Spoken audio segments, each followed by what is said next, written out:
Hello and welcome to this lecture. In this lecture, we are going to cover Snowflake architecture. So let's get started. Snowflake architecture contains three different layers. So we have service layer, compute layer, and storage layer. So the first layer we want to talk about is the storage layer. And this is the layer where Snowflake store all its data. And if you can see, your storage layer is independent from compute. What it means that even if your compute or any of your warehouse is not active, your storage will not be impacted. So it is going to persist irrespective of your compute layer. And Snowflake allows you to store unlimited data into your storage layer. So you don't have to worry about the capacity planning of your storage layer. So virtually you can store any amount of data.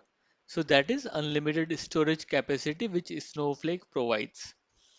And if you can see, there are two parts I have showed in my storage layer. One is a physical storage and one is a logical storage.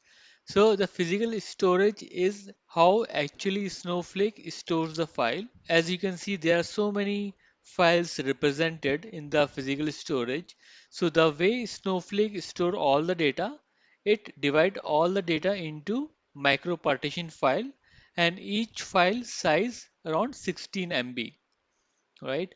So this is how Snowflake internally store the data, whereas in the logical storage, this is how we can view the data, which is in the form of tables, which we can see these are more logical organization of your data. So when we are going to query Snowflake, so we are going to query via table views, but all the table data is stored underlying in the physical form as a micropartition file.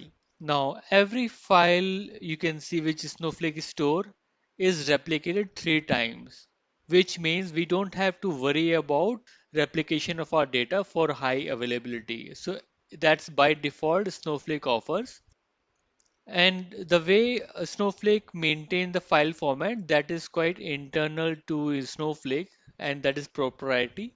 So we are not aware that how Snowflake store the data and in what format. So that's Snowflake IP, which nobody is aware of. Now another thing, the whatever files we have seen there stored physically, all these files are immutable, which means once the file has been created, it can't be updated. Now let me give you an example. Let's say I have a table EMP and it has three records, right? And I want to change the salary of, let's say, Joe from 3000 to 6000, and all the data is stored in a partition file. So this EMP is what the logical storage, and that's how we are going to query.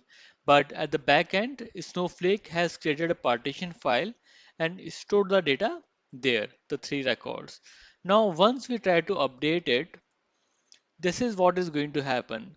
Snowflake is going to rewrite this partition file and create a new one, partition file 2, and EMP table is going to point to this new partition file and is not going to refer back to the previous partition file, and the partition file 1 will be marked for delete. So here you can see that how the partition files are being managed, and all this mapping between physical file and the logical structure, which is a table, is stored in the metadata maintained in the service layer, which we are going to see in our next lectures.